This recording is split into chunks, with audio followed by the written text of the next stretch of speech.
everyone, welcome back to my YouTube channel. My name is Meredith E. Phillips, and today we're going to be looking at some questionable writing advice that I was very surprised to find in a somewhat prominent place on the internet. So we'll get into that in just a second, but before we do that, I want to make sure you understand the importance of today. If you're watching this video the day it goes live, it is being published on 2/22/22, or if you're in basically anywhere else in the world except America, 2/22/22, which is very exciting. I want you right now to get out your phone, put a little alarm for yourself so that it goes off at 2:22 this afternoon, and when it does, you can do like a two-step dance or something to like celebrate. I don't know. I'm excited about the date because it won't happen again for 100 years, and I hope I'm dead at that point, honestly. So this is it. This is it. This is what we get. 2/22/22. I'm really excited. Hope you are too. Oh! It's also a Tuesday. It's all coming together. It's really good.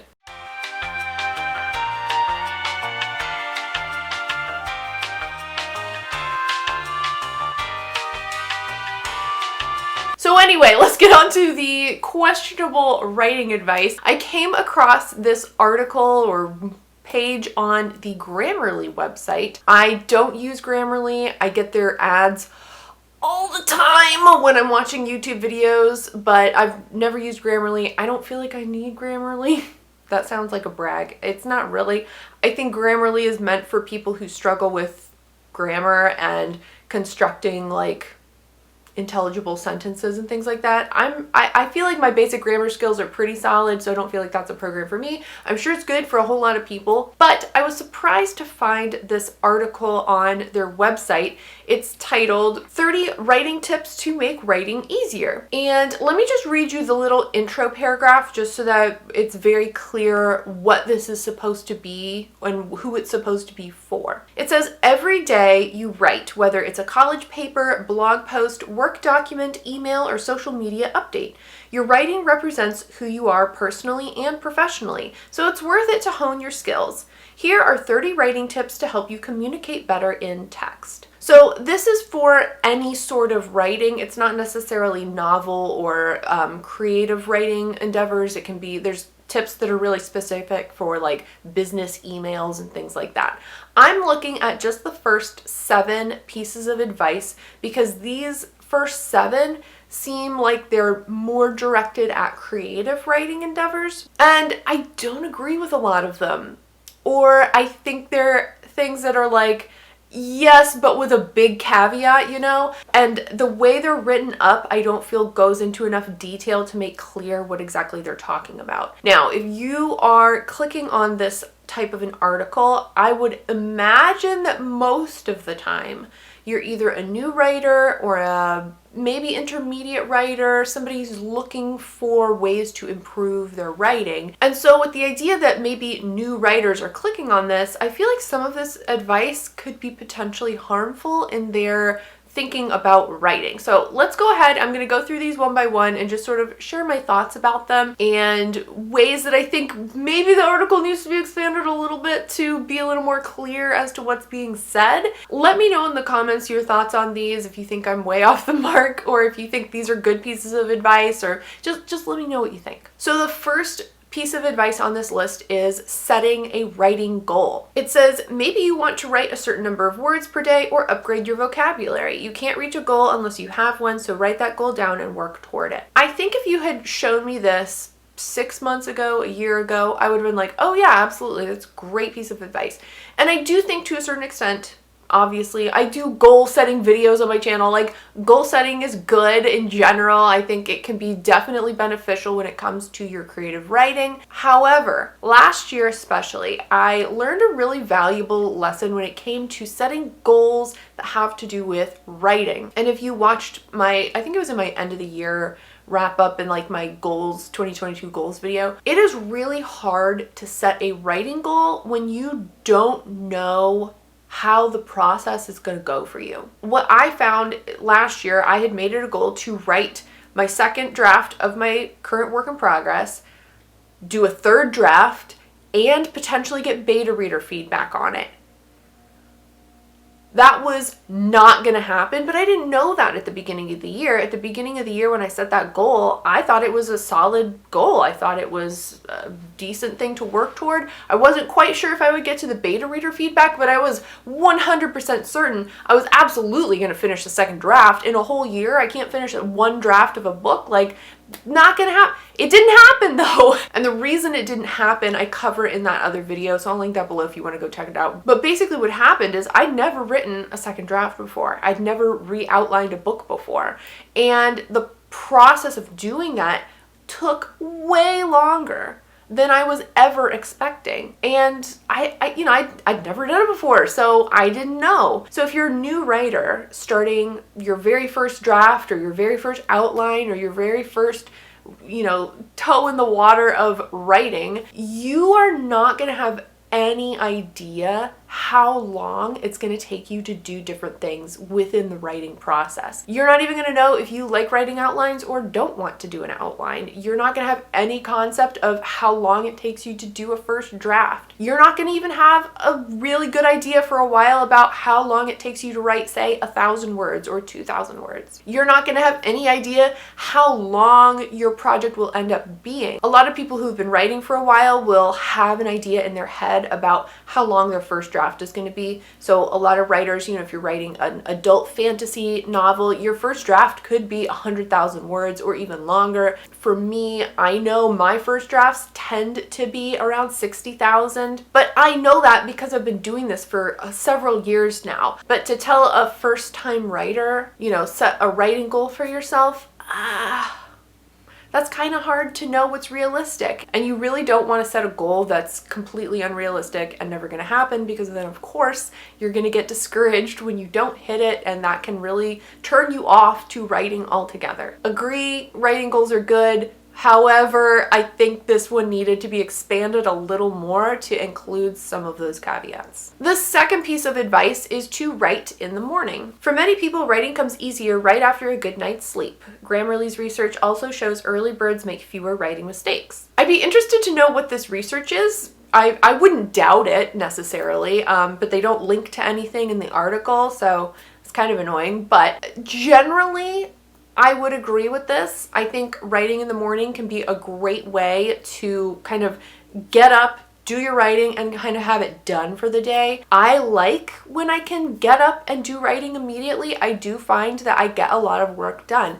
However, the way this is worded makes it seem, especially with the bit about like, oh, our research shows it's better to do it in the morning. Not everyone's a morning person, and this isn't going to be true for everyone. And if you don't fit into that norm that the research found, you might feel like you're doing it wrong, or you're choosing not a good time of day that is going to be less productive or something. Like, there's plenty of people who write at, midnight who are doing just fine. To me, this is too specific. I think you need to say, experiment and try different times of writing during the day and see what results you get, and then stick with the time slot that is best in terms of your productivity. Also, writing in the morning just is not realistic for some people, myself included. Again, do I think that writing in the morning can be a great thing? Absolutely. For the right people. So I think this needed a little more expansion on what they were trying to say. Number 3 is what really made me want to do this video, because I was like, you're really putting that in an article that was written in December of 2021? Like, haven't we moved beyond this? Number 3 is write daily. It says, getting started on a big writing project can feel intimidating if you're not used to the act of writing. Practice this skill daily, whether a short sentence or full paragraph, to get accustomed to the mental and physical concept of writing. Listen, most people can't write every single day. And this is such a harmful piece of advice that is given to so many beginning writers. And I know I fell into that trap too when I was first starting to write. You hear it over and over again. Write daily, get into the habit and all that. And like, to an extent, I definitely understand, yes, it's absolutely a great idea to get into a writing habit. And aiming to write every single day can be one way to go about doing that. However, most people when they start writing are not professional writers. It is not their job to sit down and write books all day. You have to work up to that point where you have a career in the field, and yeah, you sit down and write every single day because it's your job. But most of us are doing this as a hobby. We have day jobs, we have other obligations in life, and we can't necessarily dedicate time every single day to writing. Just like any other hobby, if you like playing basketball with your friends in the neighborhood, basketball court, you can't necessarily do it every single day. It's when you have time. Maybe you're really into photography. Yeah, going out and shooting some photographs every single day, you're definitely going to get a lot better at photography if you practice every single day. However, most people don't have time to go like traipsing through the woods and, setting up nature shots for themselves every day. It's not realistic, and telling that kind of advice to new writers sets them up for failure. Most people can't do this, and so just really annoys me. Don't write every day. It's fine. And there's also the whole idea of, breaks are good, breaks are necessary. Even full-time writers aren't necessarily working every single day of the week. They have to take a break too. There is a concept called weekends where you don't do your day job, you don't do work, you take a mental break and allow yourself to recharge and be ready to dive back into things at the start of a new week, right? That's the whole idea behind weekends. So please, if you're a new writer, do not feel like you're supposed to write every day or you have to write every day. Figure out when you can write during your week or during your month or whatever period of time, and schedule it in consistent increments. I think consistency is much, much more valuable than every single day. Sorry, I kind of went on a rant there, but I'm so tired of this advice. The fourth piece of advice on this list is get inspired by research. Now, this is what I really like and completely agree with. It says, before you begin writing, do some reconnaissance reading. Take notes as you read up on your subject material. Ideas will form as you research. Completely agree with this. Reading, if you're writing a murder mystery, reading or listening to podcasts about murder mysteries and solving cases could be a great way to get you excited about your story. Little details and tidbits about how those cases work and how detectives or, police operate within that. That could be really handy information to know to put into your book. So I definitely agree with this one. I think that's very solid advice. Number 5 is always carry a notebook and pen. It says inspiration can hit you at any time. Don't leave a gripping pitch for a client, poetic sentence, or catchy project name to your memory. Write it down in a dedicated notebook or create a note file on your smartphone. This one I think is good advice. In general, I'll be real honest, I almost never do this. I tried for a while to always have a notebook on me or, write something down in my phone, and I just never think to pull it out when I'm in Target and think of something. I'm not gonna stop in the aisle and write it down. I don't know, maybe I should, but I don't do this. I don't know. Do you carry around a notebook? Let me know in the comments. Or do you have a file or a note thing on your phone and you are constantly adding stuff to it? I want to be that person, but I'm just not. I usually don't think of story stuff when I'm out and about because usually I'm focused on what I'm doing. I'm at Target, I'm shopping on my list, or I'm, going wherever. I don't go anywhere. I go to the grocery store and I go to Target. That's pretty much it. But when I'm at those places, I'm focused on my grocery list or whatever I'm trying to find. I'm not usually having story things popping into my head. So I don't know. I found the notebook to just be an extra weight in my purse that I didn't need.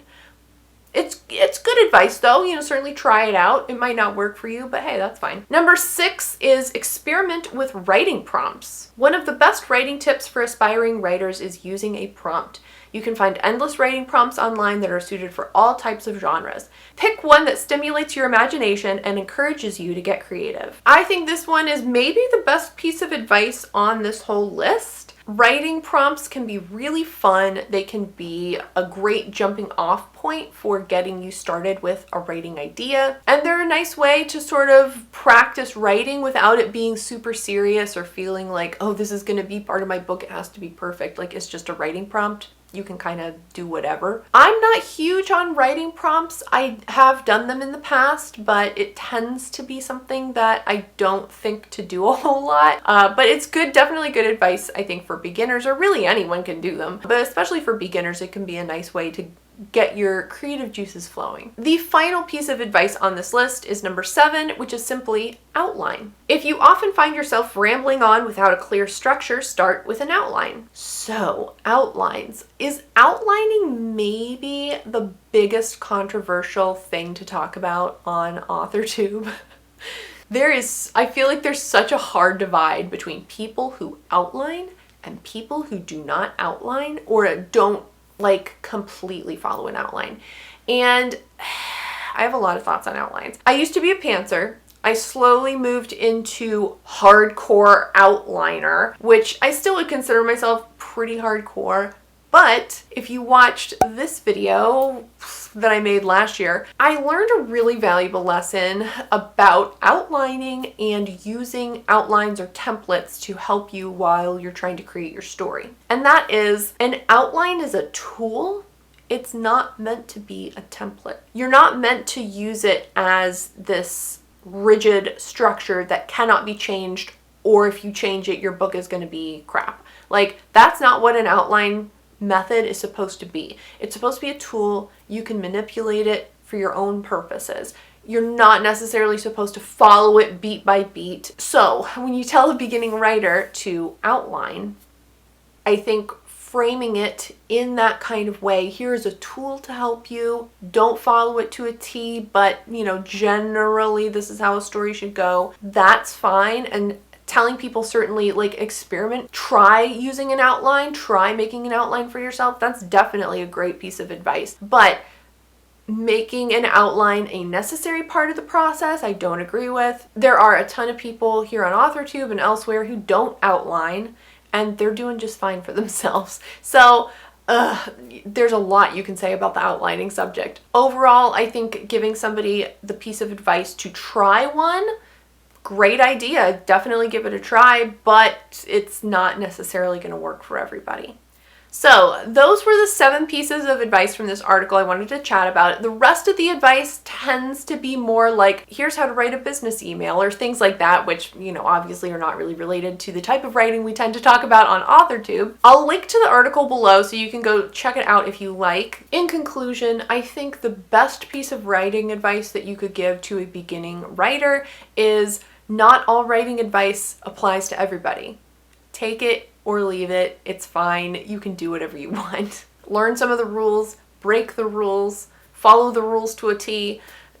Experiment, see what works and what doesn't for you. Tell me what you think in the comments. Did you agree with this list and you think I'm just like crazy for thinking it's not that great a list? Or do you think that there needs to be a little more detail, a little more depth to the points they're trying to make here? If you liked this video, give it a thumbs up, and if you haven't already, make sure you click the subscribe button. I post videos on Tuesdays and Fridays. Thank you so much for joining me today. I will see you on Friday in a new vlog, but until then, I hope you have a great rest of your day. Bye! Pick one that stimulates your imagination and Pick one that stimulates your imagination and